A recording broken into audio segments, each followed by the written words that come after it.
রাজনৈতিক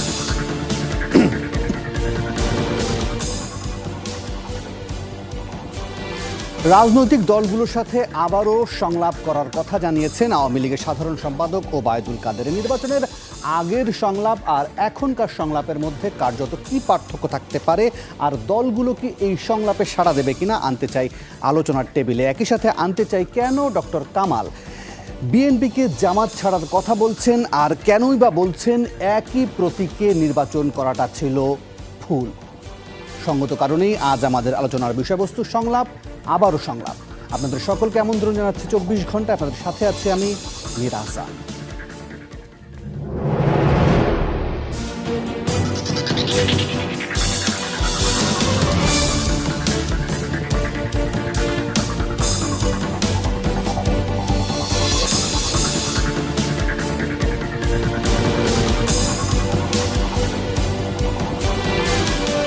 আজ আলোচনার জন্য আমরা আমাদের স্টুডিওতে আমন্ত্রণ জানিয়েছি বিএনপি চেয়ারপারসনের উপদেষ্টা জনাব আতাউর রহমান ঢালিকে। আপনাকে স্বাগত জানাচ্ছি আমাদের 24 ঘন্টা। আমাদের সাথে আছেন বাংলাদেশের কমিউনিস্ট পার্টির সিপিবির কেন্দ্রীয় কমিটির সম্পাদক জনাব রুহিন হোসেন প্রিন্স। আপনাকেও স্বাগত জানাচ্ছি। আমাদের সাথে আরও যোগ দিচ্ছেন রাজশাহী থেকে নাগরিক সংগঠক আরিফুল হক কুমার। মিস্টার কুমার, আশা করি আপনি আমাকে শুনতে পাচ্ছেন। আপনাদের তিনজনকে নিয়ে আজকের এই আলোচনা শুরু করতে চাই। আমি আলোচনাটা শুরু করতে চাই জনাব রুহিন হোসেন প্রিন্স আপনাকে দিয়ে। বাম গণতান্ত্রিক জোট 71 জাতীয় সংসদ নির্বাচনকে তারা মূল্যায়ন করেছে। জাতীয় সংসদ নির্বাচনটা একটা কলঙ্কিত নির্বাচন হিসেবে আপনারা উল্লেখ করেছেন এবং বলছেন যে দেশের ইতিহাসে এমন কলঙ্কজনক নির্বাচন আর কখনো হয়নি। এখন বাম গণতান্ত্রিক জোটের ভাষায় এই নির্বাচনটি কলঙ্কিত একটা নির্বাচন। সেই নির্বাচনের মধ্য দিয়ে নির্বাচিত একটি দলের প্রধান এবং দল সরকার যদি আপনাদেরকে আলোচনার জন্য, সংলাপের জন্য আমন্ত্রণ জানায়, সেখানে আপনারা যাবেন কিনা, আর গেলে আলোচনাটা কী নিয়ে হতে পারে? না, ধন্যবাদ আপনাকে। প্রথমত হচ্ছে, ধরেন আলোচনার এক একটা প্রেক্ষাপট থাকে, এক একটা সময় থাকে, এক একটা বিষয়বস্তু থাকে, তার উপরে নির্ভর করে আলোচনা যাওয়া না যাওয়াটা নির্ভর করে। এটি একটি দিক, আলোচনার বিষয় বা সংলাপের বিষয় আমি উল্লেখ করতে চাই।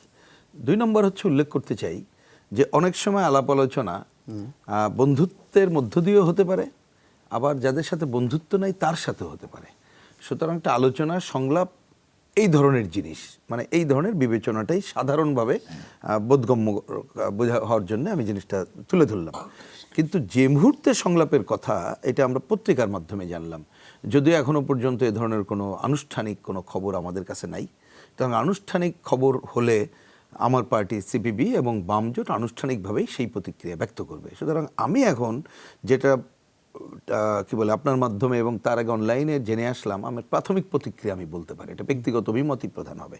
তাহলে সেক্ষেত্রে কি, দেখুন আবারও সংলাপ আপনি বলেছেন, তার মানে কিছুদিন আগে একটা সংলাপ হয়েছে, এটা আমরা জানি, আমরাও সেটার পার্ট ছিলাম। এবং সেটা কি হলো, আমি ওই সংলাপের পর যখন আমরা নির্বাচনে অংশ নিলাম, তা বিভিন্ন উপজেলায় যখন আমরা নির্বাচনী প্রচারে গেলাম, ওই প্রচারের পরে যখন চায়ের দোকানে গেলাম, বিভিন্ন জায়গায় আমাদেরকে বলল যে ভাই দেখলাম তো একটা সংলাপ করলেন। তাই বললাম যে হ্যাঁ করলাম। কয় যে সংলাপের নামে আপনাদের সাথে যে পলিটিক্স করলো, এটা কি বুঝছেন? তো মানুষের বিবেচনা, এটা গ্রামের মানুষের, উপজেলার মানুষের বিবেচনা যে একটা পলিটিক্স করলো। এবং জিনিসটাকে আরও সহজে দেখলে দেখা যাবে যে মাননীয় প্রধানমন্ত্রী তিনি সংলাপের পর সবার সাথে একটা কথা বলছিলেন যে সম্ভবত 8 তারিখ বা কিছু একটা তারিখ ছিল, যে সেই তারিখে তিনি সাম আপ করে কথা বলবেন। তিনি সাম আপ করলেন না এবং যে কোনো ফলাফল হলো না, এবং তারপরও এমন একটা নির্বাচন করলো তার মধ্যে জনগণের কোনো দাবি বা কোনো দলের তো কোনো দাবি বাস্তবায়ন হলো না, জনগণ ভোটাধিকার বঞ্চিত হলো। সুতরাং সেই ভোটাধিকার বঞ্চিত করে যে সরকার গঠিত হলো, যে নির্বাচন হলো, আমরা এটাকে ভুয়া নির্বাচন আখ্যায়িত করেছি। সুতরাং তার প্রতিনিধিকেও ভয় হিসেবে আখ্যায়িত করেছি। আপনি এটা বলেছেন, এটা আমাদের যে 131 জন আসনের প্রতিনিধি, তারাও এটা পরিষ্কার ভাষায় তুলে ধরেছে। সুতরাং তারা, আমি যেটা অনলাইনে দেখলাম যে তারা আমাদের ওই সংলাপের কথা এবং আপ্যায়নের জন্য নাকি এটা করতে চাই। তো এইটা তো আমি কোনো অপ্রয়োজনীয় দেখি, এবং এইটা আর একটা মানে জনগণের চোখে ধোলা দিয়ে অন্য কোনো একটা মাঝে যা কিনা সেটা আমাদের দেখতে হবে। এখন পর্যন্ত স্পষ্ট করে বলতে পারছেন না যে ধুলার অংশীদার আপনারা হবেন কিনা? ধুলার অংশীদার হওয়ার প্রশ্নই ওঠে না, এটা আমি পরিষ্কার বলে দিলাম। যদি মানে কি আমি বললাম যে যেহেতু আনুষ্ঠানিক হলে বলা যায়, কিন্তু এই ধরনের যে ধুলা শব্দটা যেহেতু বললাম, ওই ধরনের ধুলা দেওয়ার চেষ্টা করলে তার অংশীদার বামদের পাওয়ার কোনো সম্ভাবনা নেই। পরিষ্কার ভাষায় আমাদের বক্তব্য হচ্ছে কি, আমরা এবারের এই নির্বাচনের পরে যেটা দেখলাম, বিগত 47 বছরের বাংলাদেশে কতগুলো অভিজ্ঞতা হলো। ছোট করে বললে দলীয় সরকারের অধীনে কোনো এই ধরনের নির্বাচন হওয়ার কোনো সুযোগ নাই। অতীতের এক্সপিরিয়েন্স আমরা জিয়াউর রহমানের হানা ভোট দেখেছি, এরশাদ আমলে দেখেছি, এবারও দেখলাম। এগুলো সব মিলে এটা প্রমাণ হলো।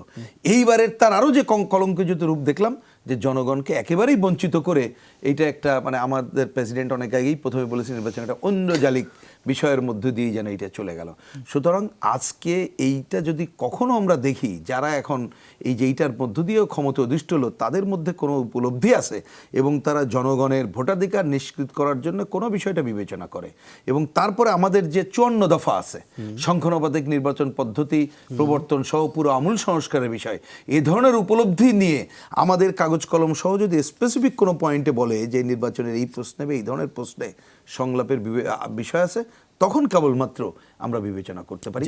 তার আগে এই চোখে ধুলা দেওয়ার এই কাজটিতে অংশীদার হওয়ার কোনো সুযোগ নেই। আমি এই ফাঁকে একটু যেতে চাই রাজশাহীতে আরিফুল হক কুমার আছেন, নাগরিক সংগঠক, তার কাছ থেকে এবং জানতে চাইবো যে আরিফুল হক কুমার, আপনার বিশ্লেষণটা জানতে চাইবো আসলে এমন একটা ভূমিধস জয়ের পরে আসলে আওয়ামী লীগ কেন আসলে এই ধরনের সংলাপে তাগিদ অনুভব করবে, আর সবাই তার ডাকে সাড়া দেবে কিনা সেটা নিয়ে আপনার বিশ্লেষণ জানতে চাই। আরিফুল হক কুমার। ধন্যবাদ। ইতিমধ্যে আমরা প্রিন্স ভাইয়ের কথা শুনলাম। আপনি যেটা বললেন যে এই যে ভূমিধস বিজয়, আমরা নির্বাচনের সময় দেখেছি যে সব দলই অংশ নিয়েছিল নির্বাচনে। তার মধ্যে আওয়ামী লীগ নেতৃত্বের যে মহাজোট সেটা জয়যুক্ত হয়েছে, এবং অন্যান্য দলের যারা জোটবদ্ধভাবে দুটো জোট আরও অংশ যারা নিয়েছিল তারা নির্বাচনে পরাজিত হয়েছে। তো আমাদের দেশের যে ট্র্যাডিশন, যেটা রাজনৈতিক ঐতিহ্য, তাতে নির্বাচনে পরাজিত হওয়ার পর আমরা বরাবরই নির্বাচনের ফলাফলকে প্রত্যাখ্যান করে থাকি। এখনও সেই সুর আমাদের রাজনীতিবিদদের কণ্ঠে বাজছে। কিন্তু যে সংলাপ ডাক আমরা মাননীয় প্রধানমন্ত্রীর কাছ থেকে শুনছি, পত্রিকায় খবর আকারে এসেছে, এখন সুনির্দিষ্ট কি বিষয়ে সংলাপ হবে সেটি হয়তো পরবর্তীকালে নির্ধারিত হয়ে সংলাপের পক্ষ প্রতিপক্ষকে তিনি অবহিত করবেন। তবে আমাদের মধ্যে একটা আশার সঞ্চার হয়েছে এইটাই যে আমরা সংঘাতময় একটি রাজনৈতিক ভবিষ্যৎ আমরা চাই না। ফলে গণতান্ত্রিক ব্যবস্থাতে যখনই আমরা সংলাপ এর কথা শুনি, পরস্পরের মত বিনিময়ের মধ্যে দিয়ে দেখা যাবে যে একটি সুন্দর লক্ষ্যের দিকে আমরা হয়তো যেতে পারবো। যেমন নির্বাচন হবে কি হবে না, নির্বাচনের সমস্ত দলগুলি অংশগ্রহণ করবে কি করবে না, এইরকম একটা চরম অনিশ্চয়তার মধ্যে কিন্তু এর আগের সংলাপটি অনুষ্ঠিত হলো, এবং আমরা লক্ষ্য করলাম যে নির্বাচনে আমাদের সব রাজনৈতিক দলগুলি অংশ নিলেন। এখন যে সংলাপ হতে পারে, আমার কাছে যেটা মনে হয় সেটি হচ্ছে যে বাংলাদেশ মুক্তিযুদ্ধের মধ্যে দিয়ে অর্জিত দেশ, এই মুক্তিযুদ্ধ, অসাম্প্রদায়িকতা এবং গণতন্ত্র, এই বিষয় নিয়ে আমাদের জাতীয় পর্যায়ের কতগুলো বিষয় সুনির্দিষ্টভাবে নির্ধারিত হওয়া উচিত আগামী দিনের রাজনীতিতে। কারণ বাংলাদেশ উন্নত হবে, বাংলাদেশ মধ্যমায়ের দেশে পরিণত হবে, এই যে কথাগুলি আমরা যে বলছি, সেই ক্ষেত্রে কিন্তু আমাদের দেশে গণতন্ত্র, সুশাসন এবং অন্যান্য অনেকগুলি অমীমাংসিত বিষয় রয়েছে। সেই বিষয়গুলি আমার মনে হয় যে সংলাপের মধ্যে দিয়ে সুনির্দিষ্টভাবে এটিকে নির্ধারণ করা যেতে পারে, যাতে করে ভবিষ্যতে সব দলই হয়তো সেই লক্ষ্যকে অনুসরণ করলো। আর একটি বিষয়, সেটি হচ্ছে সংলাপ। এই বিষয়টাকে আমলে নেওয়া যায় কিনা যে হয়তো সামনের দিনের নির্বাচনগুলো কিভাবে হবে, বা এখনকার যেভাবে নির্বাচনগুলো হচ্ছে সে থেকে বেরিয়ে আসা যায় কিনা, বা নাকি এটি চলবে, সেই সংক্রান্ত কোনো বিষয় এতে ঠাঁই পাবে কি পাবে? জি, যে এটা অবশ্যই ঠাঁই পেতে পারে। তার কারণ যেহেতু ইলেকশনের একটা পক্ষ বর্তমান যে নির্বাচনটা হয়ে গেল তাকে প্রত্যাখ্যান করেছে, তাহলে আমাদের কাছে সর্বজন গ্রহণযোগ্য নির্বাচন প্রক্রিয়া নিয়ে কথা হতেই পারে, ডায়লগ হতে পারে। কারণ সম্মুখে তো আবারও দলীয় প্রতীকে আমরা উপজেলা নির্বাচনের সম্ভাবনা এবং ঘোষণা শুনছি। ফলে সেই সব বিষয়গুলি নিয়েও কিন্তু নির্ধারিত হতে পারে। আরেকটি বিষয় খুব গুরুত্বপূর্ণ, সেটি হচ্ছে মুক্তিযুদ্ধের বিরোধী যে পক্ষ, যারা মুক্তিযুদ্ধের বিরোধিতা করেছে, যারা সন্ত্রাস করেছে, যারা দেশের মধ্যে ধর্মীয় মৌলবাদের উত্থান ঘটানোর চেষ্টা করেছে, এই গত ভোটের ফলাফলে আমরা লক্ষ্য করেছি অন্তত যে তারা প্রত্যাখ্যাত হয়েছে। আগামী দিনে যে সংলাপ হবে সেই সংলাপের মধ্যে দিয়েও আমার মনে হয় যে রাজনৈতিক নেতৃবৃন্দ সেই লক্ষ্যই নির্ধারণ করবেন যেন মুক্তিযুদ্ধের মধ্যে দিয়ে অর্জিত যে বাংলাদেশ তার পক্ষে এবং বিপক্ষে মুক্তিযুদ্ধের পক্ষের মানুষরাই থাকবেন, গণতান্ত্রিক মানুষরাই থাকবেন।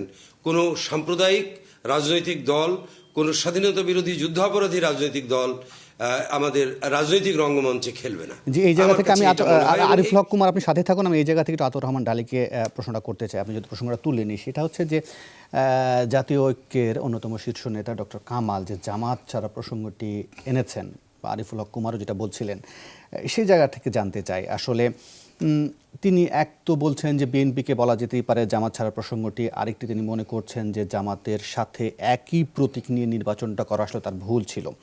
এখন এই বক্তব্যের মধ্য দিয়ে কেউ যদি বলে যে জাতীয় ঐক্যের মধ্যে এক ধরনের ফাটলের আঁচ আছে, এটা কি ভুল বলা হবে কিনা? আমি এটা মনে করি না, কারণ আমরাও কামাল হোসেনের সাহেবের গণফোরাম করি না, ওনারাও আমাদের বিএনপি করে না। আমাদের সাথে ওনাদের একটা নির্বাচনী ঐক্য হয়েছিল এবং এখনো আছে। তো কাজেই ওনাদের কিছু ভিন্নতা থাকতেই পারে, সেই ভিন্নতা সম্পর্কে ওনারা বক্তব্য দিতেই পারে। সেই প্রশ্নে বিএনপি বিবেচনা করবে, আলোচনা করবে তাদের সাথে। আমি মনে করি না এগুলো নিয়ে ঐক্যের কোনো সমস্যা হবে। ওনাদের নির্বাচন নিয়ে এক ধরনের মূল্যায়ন থাকতে পারে, আমাদের এক ধরনের মূল্যায়ন থাকতে পারে, এটা থাকাটাই স্বাভাবিক, যেহেতু আমরা একদল করি না। হ্যাঁ, তবে এটা ঠিক উনি এই মূল্যায়ন করেছেন, বিএনপিকে আহ্বান জানাবেন জামাত ছাড়ার জন্য, সেটা উনি বলতেই পারেন। এটা বাংলাদেশের যে কোনো নাগরিক বলতে পারে, উনিও বলতে পারেন। সে বলার অধিকার তো আমি মনে করি সকলেরই আছে। কিন্তু আবার অনেক রাজনৈতিক বিশ্লেষক আছেন যারা এক ধরনের বলছেন যে এই প্রসঙ্গটিকে সামনে টেনে এনে গণফোরাম আসলে সংসদে যাবার এক ধরনের উপায় খুঁজছে, কারণ অনেক এই প্রথমেই তাদের দুজন সাংসদ পাওয়া যাচ্ছে যারা হচ্ছে সংসদে যাওয়ার সুযোগ তৈরি হচ্ছে তাদের জন্য। এটা অনেকে ধারণা করতে পারে, কিন্তু আপনি জানেন যে সংসদে না যাওয়ার ব্যাপারে আমাদের যে সিদ্ধান্তটা হয়েছে এটা আমাদের কোনো একক না, এটা ঐক্যফ্রন্টের সাথে যৌথভাবে সিদ্ধান্তটা হয়েছে। এখন এটা ভবিষ্যৎ বলতে পারবে ওনারা কি করবে, ওনাদেরও তো নিজস্ব দল আছে। তো আমি মনে করি না ওনারা এই ধরনের আত্মঘাতী কোনো সিদ্ধান্ত গ্রহণ করবেন। দেশ যেহেতু আমাদের একটা ঐক্য আছে, ঐক্যের স্বার্থে ঐক্যকে যদি রাখতে চান, আমি মনে করি না এগুলো আলাপ আলোচনার মধ্য দিয়ে মীমাংসিত হবে। আকাঙ্ক্ষা থাকতেই পারে, সংসদে যাওয়ার আকাঙ্ক্ষা থাকতে পারে, কিন্তু তার অর্থ এই নয় তারা তাদের সামনে যে জিনিসটাকে, যে নির্বাচন, এই নির্বাচনকে বলা হয়েছে যে প্রহসনের নির্বাচন, এবং এই নির্বাচনকে প্রত্যাখ্যান তারাও করেছেন, আমরা ঐক্যবদ্ধভাবেই করেছি। কাজেই সেখানে সেই পার্লামেন্টে ওনারা যাবেন, সেটার জন্য তো একটা ব্যাখ্যার প্রয়োজন আছে। এটা দেখা যাক, ভবিষ্যৎ বলে দেবে ওনারা কি করবে। তবে আমি বিশ্বাস করি না। তার বক্তব্যের মধ্যেও তো অনেক জায়গায় দেখতে পাচ্ছি যে তিনি বলার চেষ্টা করেছেন যে খুব একটা সমন্বয় ছিল না, যে এই ধানের শীষ নিয়ে নির্বাচন করার বিষয় তারা তিনি জানতেন না, যে তাকে জানানো হয়নি যে একই প্রতীক নিয়ে নির্বাচনের বিষয়টি আসছে। তার মানে কি এই বিষয়টি আসলে আমি এটা নিয়ে আলোচনা করতে চাই না। উনি ধানের শীষ নিলেন আর উনি জানতেন না ওনার আমি এই ব্যাপারে কমেন্ট করতে চাই না। উনি অনেক সিনিয়র লোক, ওনার দলের তো আরও অনেকেই ছিলেন। এটা আলোচনা করি তো, ধানের শীষটা তো আমরা চাপিয়ে দেইনি। ধানের শীষ ওনাদের উপরে বিএনপি তো চাপিয়ে দেয়নি, ওনারা স্বইচ্ছাই ধানের শীষ নিয়েছেন বলেই আমরা ওনাদেরকে দিয়েছি। এখন সেটা যদি তাদের মূল্যায়নে ভুল হইতে পারে, সেটা তাদের ব্যাপার, এটা তো আমাদের বিষয় না। এই জায়গা থেকে রুহিন হোসেন প্রিন্সের বিশ্লেষণে জানতে চাইবো যে কেউ যদি এইভাবে ব্যাখ্যা করার চেষ্টা করেন যে ঠিক আছে ঐক্যফ্রন্ট একটি জায়গা খুঁজছে আসলে সংসদে যাবার জন্য, আপনার বিশ্লেষণটা কেমন হবে একদম রাজনৈতিক? না, আমাকে যদি বলেন, ওনাদের গতিবিধি পুরোটা দেখে প্রথম দিন থেকেই বোঝা যায় যে কামাল হোসেন এবং তার দলের অ্যাটিটিউডটাই, ওনার কথা উনি বলেছেন, উনি বিক্ষুব্ধ, সব ঠিক আছে, কিন্তু হয়তোবা সংসদেও এই যে নির্বাচনকে আমরাও অগ্রহণযোগ্য বলেছি তারপরে উনি এটাকে ব্যবহার করতে চান, সেটা ওনার পলিটিক্যাল স্ট্যান্ড হতেই পারে। এ নিয়ে আমার কোনো মন্তব্য আমি করতে চাই না। এটা এক এক দলের এক একটা কৌশল থাকে, তিনি ওইটা করেছেন। তবে আমি যেটাকে প্রধান বলতে চাই সেটা হচ্ছে, 1 নম্বর, জানতেন না এই আলোচনাও অপ্রয়োজনীয় এবং অপ্রাসঙ্গিক আমার কাছে মনে হয়। কিন্তু আমি পজিটিভ দেখতে চাই এই পয়েন্টটাকে। যদি এটা প্রকৃতপক্ষে উনি এবং ওনার পুরো দলের উপলব্ধি হয় যে জামাত কোশ্চেনে যেটা বলেছেন যে তাদেরকে নিয়ে তিনি রাজনীতি করতে চান না, এই যে ভুলের কথাটা বলেছেন, সেইটা যদি উপলব্ধি হয় তাহলে এটা আমি বলবো সবার জন্যই একটা ভালো খবর। এটি একটা দিক। আর একটা হচ্ছে, এটা আমি জানি না এই মন্তব্যটা করতে এই ভালো খবরটা কি বিএনপি ভালোভাবে নিচ্ছে নাকি? কারণ হচ্ছে আমরা এখন পর্যন্ত গণমাধ্যমে যে প্রতিবেদন দেখছি এটা খুবই আমলেই নিচ্ছে না। না, আমি বিএনপি নিয়ে বলতে চাই না। সেই যে আতাউর রহমান ঢালী আছেন, বিএনপি চেয়ারপারসন উপদেষ্টা আছে, সেই জায়গায় আপনি যেহেতু নিজে মনে করছেন যে ঠিক আছে ডক্টর কামালের এই অবস্থানটা খুবই ভালো, যে জামাতকে ছাড়া আমি নির্বাচন করব বা জামাতকে ছাড়া আমি রাজনীতি করব, সেই জায়গা থেকে নিশ্চয়ই বিএনপির এটা খুব জরুরি অবস্থান বা স্পষ্ট অবস্থান থাকা জরুরি। অবশ্যই বিএনপি এই সমস্ত ব্যাপারগুলো নিয়ে যে ভাবছে না তা না, বিএনপি অবশ্যই ভাবছে এবং বিএনপি যথাসময়ে আলোচনা করে বিএনপি তার প্রতিক্রিয়া অবশ্যই জানাবে। কারণ এই মুহূর্তেই তো বিএনপি বলতে পারে না যে আমরা জামাতের সাথে আছি বা নাই। জামাতের সাথে 20 দল জামাত বিএনপি আছে, তো সেটা একটা প্রক্রিয়ার বিষয়, রাজনৈতিক চিন্তার বিষয়। সেই রাজনৈতিক চিন্তায় যদি বিএনপি মনে করে রাজনীতির জন্য, আগামী দিনের রাজনীতির জন্য এটা আমাদের জন্য পজিটিভ হবে, বিএনপি সবসময় জনগণের রাজনীতি করে, সেই পজিটিভ সিদ্ধান্ত নিতে বিএনপি কখনোই পিছপা হবে না। আর যদি মনে করে যে না এটা আমাদেরকে রাজনীতিটার নেতিবাচক দিতে নিয়ে যাবে, বিএনপি সেই ব্যাখ্যা জনগণের কাছে দেবে। হ্যাঁ, সেটার সুযোগ এখন সামনে আছে। বিতর্ক যেহেতু সামনে আছে, এই বিতর্ক হওয়ার সুযোগ তো আছে। যে এই জায়গা থেকে এটা আমি বিরতি দিতে চাই, আসলে বিরতির পর ফিরে এসে আলোচনাটা আনতে চাই। আসলে যতটা বলা সহজ হচ্ছে, কতটুকু সহজ হবে সেটাই আনবো আলোচনায়। নেব ছোট্ট একটা বিরতি, ফিরবো একটু পর, আশা করি ফিরে এসে আপনাদের সাথেই পাবো।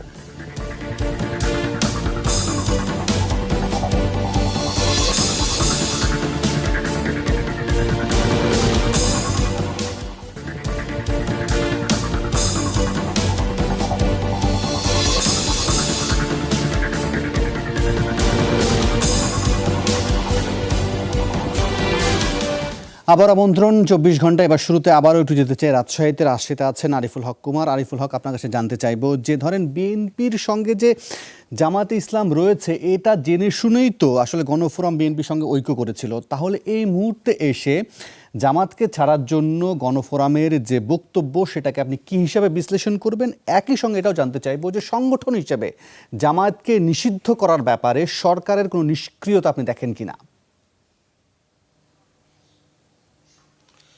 আসলে বিষয়টি দুদিক থেকে একই রকম।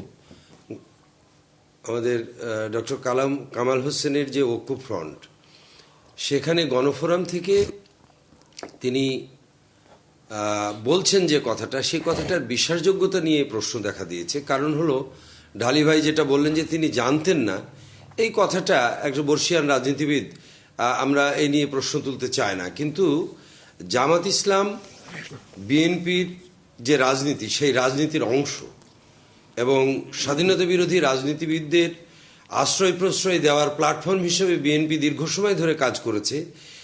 তারই ফলশ্রুতিতে এই নির্বাচনে তারা একসঙ্গে অংশগ্রহণ করেছে। এটা কোনো বিস্মিত হওয়ার মতো ব্যাপার না। তবে আমি যেটা মনে করি সেটি হচ্ছে যে, এমনকি সাধারণ মানুষের অনুভব যেটা, সেটা হলো মুক্তিযুদ্ধের মধ্যে দিয়ে অর্জিত বাংলাদেশে স্বাধীনতা বিরোধী এই অপরাধী, যুদ্ধ অপরাধী রাজনৈতিক সংগঠনটিকে সঙ্গে নিয়ে বিএনপির যে পথ চলা, তার জন্য বিএনপিকে যথেষ্ট মূল্য দিতে হলো গত নির্বাচনে। আরেকটি বিষয় হচ্ছে যে, আপনি দ্বিতীয় প্রশ্ন যেটা করেছেন যে নিষ্ক্রিয়তা, আমরা সরকারের ভিতরকার কথা আম পাবলিক আমরা ওইভাবে হয়তো বলতে পারবো না। তবে আমরা চাই যে এই সংগঠনটিকে নিষিদ্ধ করা হোক, এবং এসব নিয়ে বহুদিন ধরে রাজনৈতিক কসলাকসলি হয়েছে, এটার অবসান হওয়া দরকার।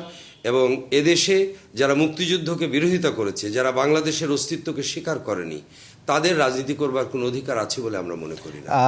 আরিফুল হক এই কারণে নিষ্ক্রিয়তার প্রসঙ্গটা আপনার সামনে এনেছি এই কারণে যে আমরা ধরেন এই নতুন সরকার আসার পর মন্ত্রিসভা শপথ নেওয়ার পর আইনমন্ত্রী তিনি যেটা জানিয়েছেন যে সংগঠন হিসেবে জামায়াতে ইসলামের যে বিচার শুরুর জন্য ফের আইন সংশোধনের উদ্যোগ নেওয়া হবে বলে আনিসুল হক জানিয়েছেন। কিন্তু যদি আমরা 2013 সালের দিকে তাকাই, সেখানে আন্তর্জাতিক অপরাধ ট্রাইব্যুনাল প্রথম যে রায়টি হয়েছিল সে কাদের মোল্লার বিষয়ে, সেই সময় কিন্তু যুদ্ধাপরাধের মামলায় আপিলের সমান সুযোগ এবং ব্যক্তির পাশাপাশি দল সংগঠনের বিচার সুযোগ রেখে আন্তর্জাতিক অপরাধ ট্রাইব্যুনালে আইন সংশোধন বিলটা পাশ হয়, সেটা 2013 সালে কথা বলছি। এরপরে 18, তো একটা লম্বা সময় তো গেছে, সুযোগগুলো তো বারবারই এসেছিল। সেক্ষেত্রে আমি জানতে চেয়েছিলাম আসলে আপনি নিষ্ক্রিয়তা দেখেন কিনা। না, নিশ্চয়ই সরকার সেই সময় হয়তো তার কোনো কৌশলগত কারণে সময় নিয়ে থাকতে পারে, তবে আইনমন্ত্রীর এই বক্তব্যে আমাদের মধ্যে আশার সঞ্চার হয়েছে যে এই দলটিকে নিষিদ্ধ করা হবে, এর জন্য প্রয়োজনীয় আইনগত কাঠামো গ্রহণ করা হবে। এইটি আমাদের মধ্যে আশার সঞ্চার হয়েছে। আর যে প্রসঙ্গে আমি কথা বলছিলাম যে গত নির্বাচনের বিষয়টা নিয়ে, আমরা দেখছি যে দলগুলি নির্বাচনে অংশ নিয়েছে, তখন কিন্তু তারা বলেছে যে আন্দোলনের অংশ হিসেবে আমরা নির্বাচনে অংশ নিলাম।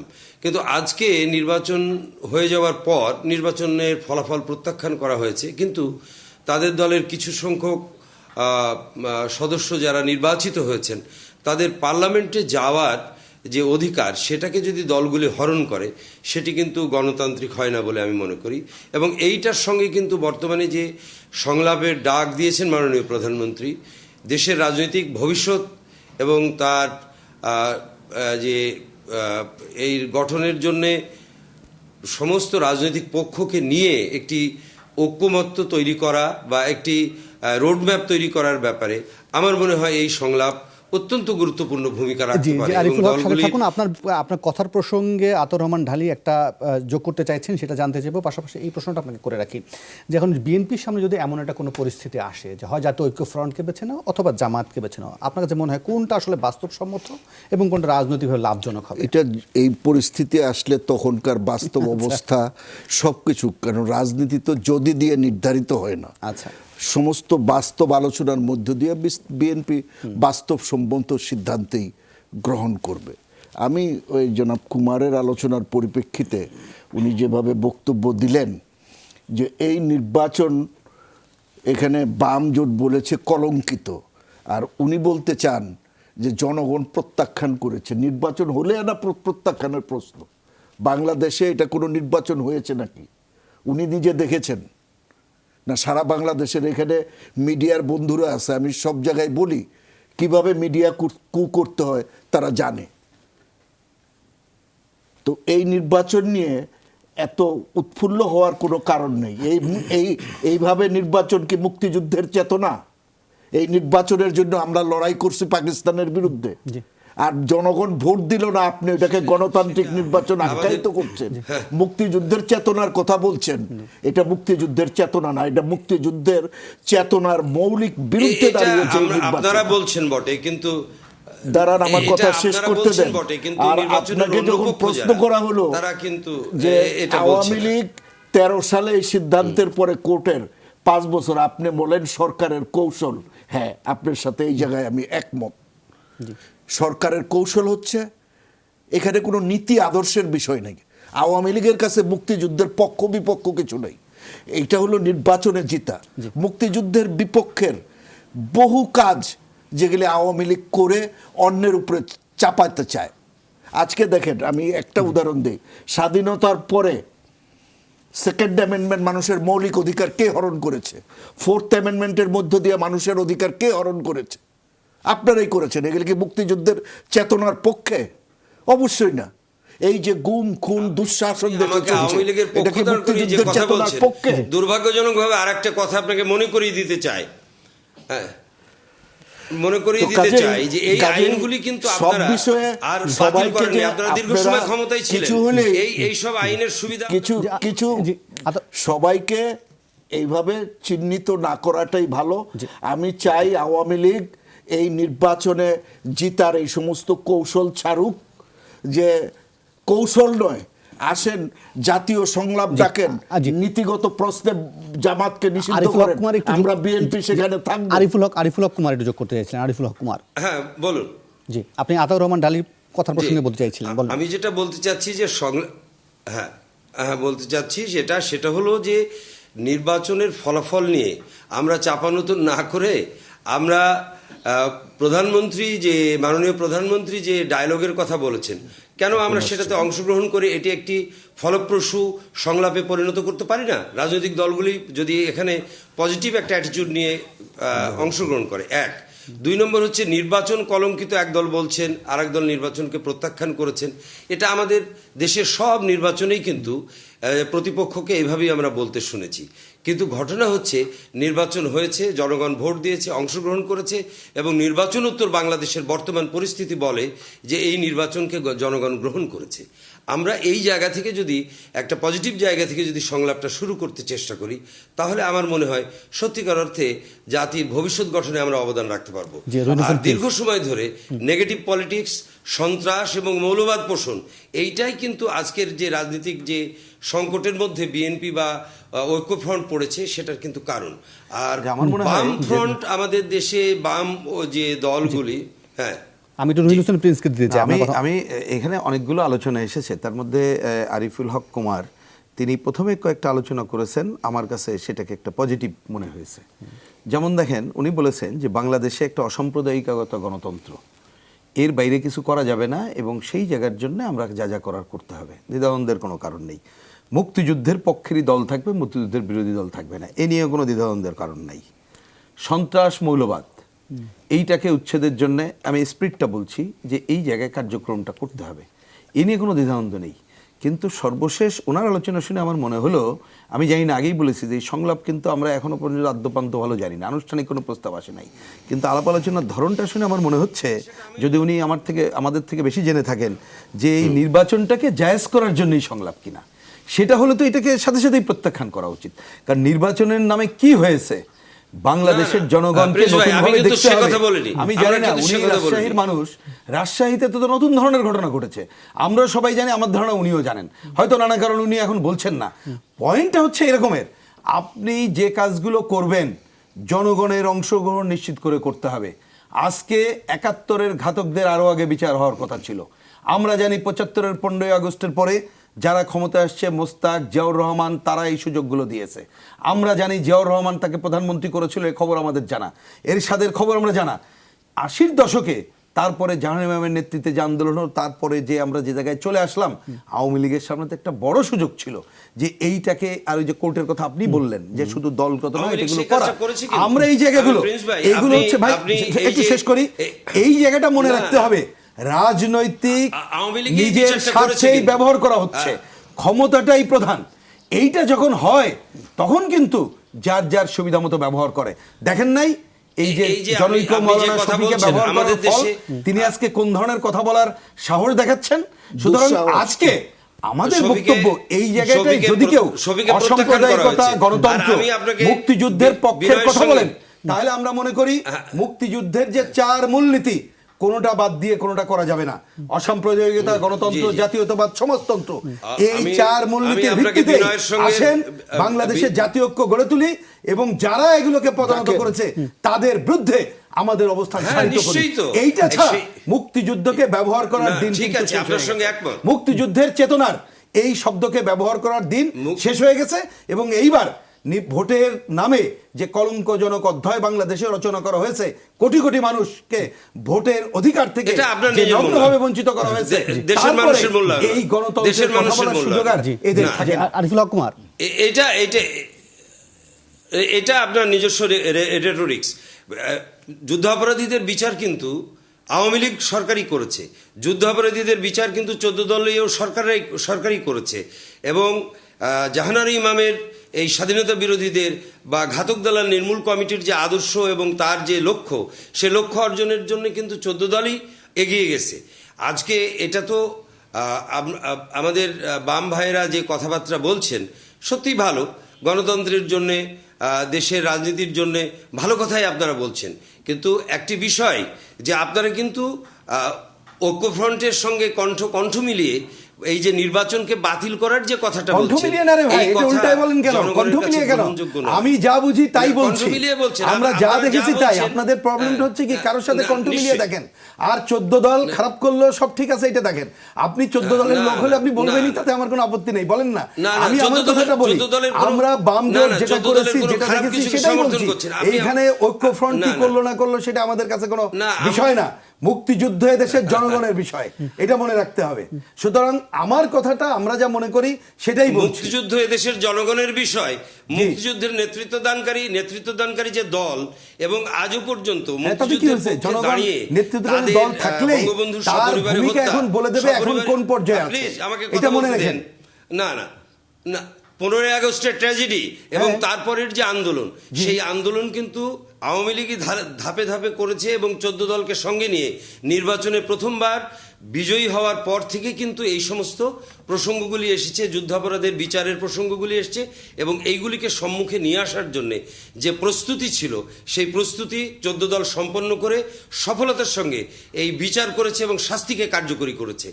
যখন বঙ্গবন্ধুকে হত্যা করবার পর এই দেশে ইন্ডেমনিটি হয়, এবং সেই ইন্ডেমনিটির বিরুদ্ধে আন্দোলন এবং আওয়ামী লীগকে ক্ষমতায় এসে সংবিধান সংশোধন করে ইন্ডেমনিটিকে সংশোধন করে বঙ্গবন্ধুর হত্যাকারীদের বিচার করতে হয়েছে, কার্যকরী করতে হয়েছে। এটা প্রিন্স ভাই আমরা ভুলে যেতে পারি না। কে ভুলবে ভাই? এটা ওটা ভুলে তো যেতে পারি আমরাই না। মুভমেন্ট করেছি। ফলে আপনি যদি ওটা কোনো সংগ্রাম জিনিসের তো আমরাও প্রতি- করেছি। না না ওই না, সংগ্রাম তো তাহলে আমরাও করেছি।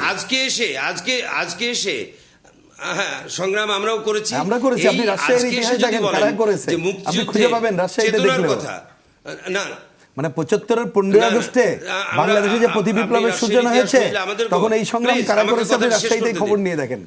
না না, প্লিজ আমাকে কথাটা শেষ করতে দেন।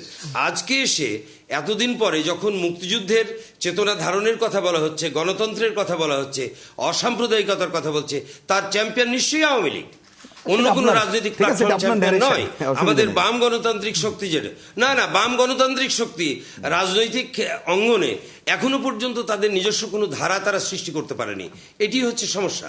আপনারা গণতান্ত্রিক একটি ধারা সৃষ্টি করুন।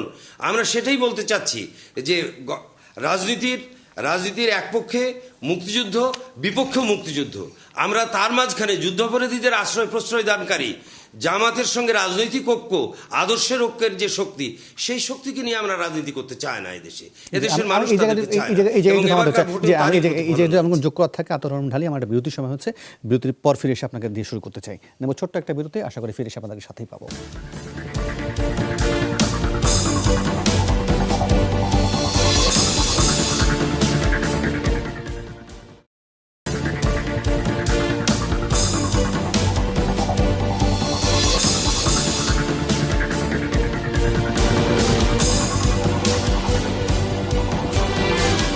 আবার আমন্ত্রণ 24 ঘন্টায় কথা বলছি সংলাপ। আবারও সংলাপ নিয়ে আতর রহমান ঢালি, আপনাকে থামিয়েছিলাম। আপনি বলতে চেয়েছিলেন যে আরিফুল হকের কথা প্রসঙ্গে।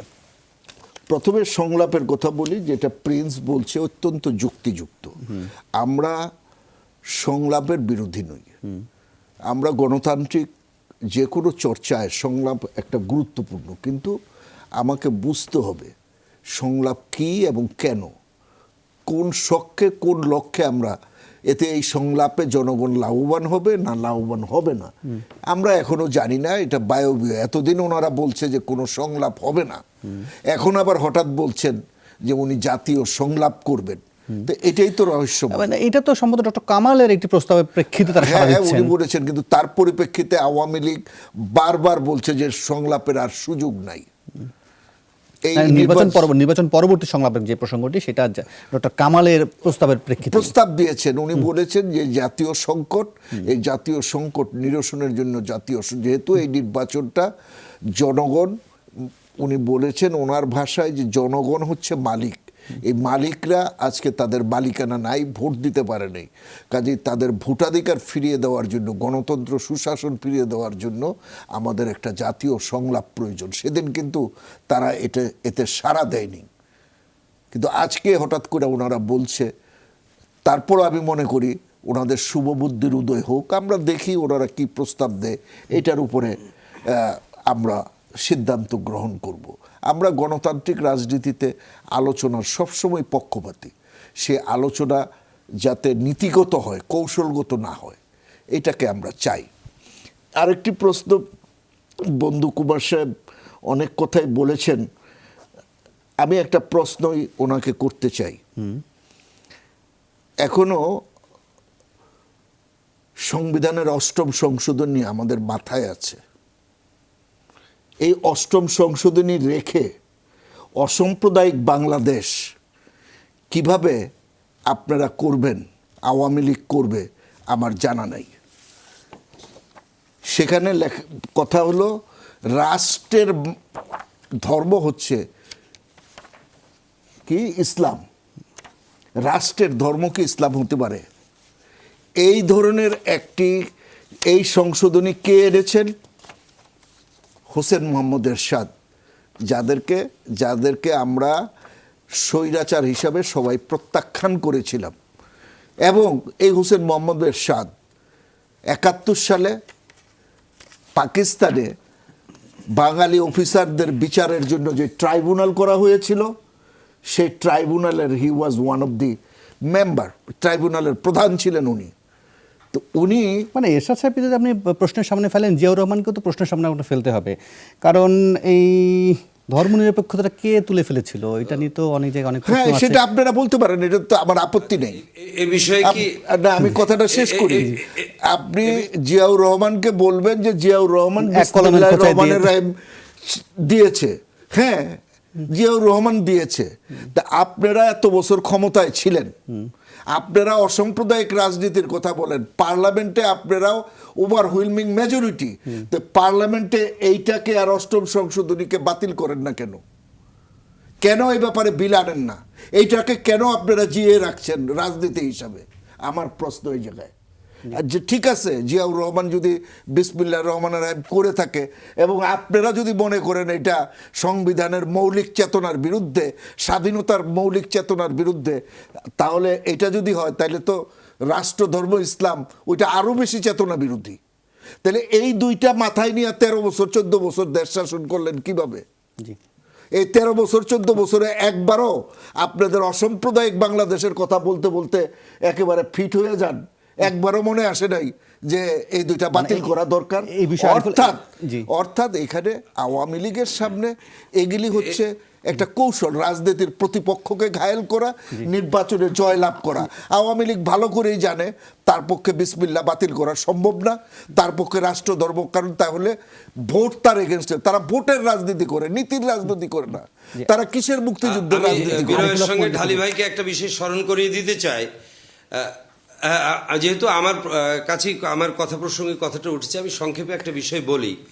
সেটি হচ্ছে যে আওয়ামী লীগ বা 14 দল, আমি এভাবে বলবো, তারা ক্ষমতায় থাকাকালীন সময়ে ধাপে ধাপে অনেকগুলি বিষয় কিন্তু পরিবর্তন করেছে। আমরা আশা করব, জনগণ আশা করে, বাংলাদেশের জনগণ, যে সত্যিকার অর্থে এই সমস্ত ধর্মীয় যে সমস্ত সমস্যা যা সংবিধানের মধ্যে সামরিক স্বৈর শাসকরা ঢুকিয়েছে, এই গণতান্ত্রিক শক্তি হিসেবে ধীরে ধীরে জনগণকে সঙ্গে নিয়ে 14 দল এবং আওয়ামী লীগ সত্যিকার অসাম্প্রদায়িক বাংলাদেশের উপযোগী যে সংবিধান, সে সংবিধান আমাদেরকে ফিরিয়ে দিবে। আরেকটি বিষয় আমি বলতে চাই যে সব সময় আপনি গর্ত খুঁড়ছেন আর অন্যকে বলছেন যে গর্ত বোঝাতো দেখি, এটা তো হয় না। যে গণতান্ত্রিক রাজনীতি এবং মুক্তিযুদ্ধের রাজনীতির উত্তরাধিকার বিএনপি দাবি করে, তাহলে বিএনপির দ্বারা এই সমস্ত যে কাণ্ডগুলি হয়েছে, সেই কাণ্ডগুলির প্রতিকার তো বিএনপিরও করা উচিত ছিল। তারা তো দীর্ঘ সময় ক্ষমতায় ছিল, তারা করেনি। আজকে তারাও রাজনৈতিক কৌশল হিসেবে বলছে যে সংবিধান থেকে বিসমিল্লাহ সরাও, সংবিধান থেকে রাষ্ট্রধর্ম সরাও। এইগুলি তাদেরও কিন্তু একটা কৌশলগত ব্যাপার। আমি তো মনেই করি এটা বিএনপির যেমন রাজনৈতিক কৌশল, আওয়ামী লীগেরও রাজনৈতিক কৌশল। আমি তো সেই জন্য প্রস্তাব দিয়েছি, কৌশল বাদ দেন, জাতীয় সংলাপ ডাকেন, জাতীয় সংলাপ ডেকে এটা সিদ্ধান্ত নেন। রাইট, আমি সেই কথাই বলছি যে জাতীয় সংলাপ মাননীয় প্রধানমন্ত্রী আহ্বান করেছে। আমরা চাই বাংলাদেশের রাজনৈতিক দলগুলি, দেশের মানুষ চায় যে বাংলাদেশের রাজনৈতিক দলগুলি পজিটিভ দৃষ্টিভঙ্গি নিয়ে সংলাপে পার্টিসিপেট করুক এবং আমাদের জন্য ন্যাশনাল এজেন্ডা সেট করুক, যাতে করে ভবিষ্যতে আমরা যখন ভোট দিতে যাব তখন এইসব বিষয়গুলি আমরা বিবেচনা করতে পারি।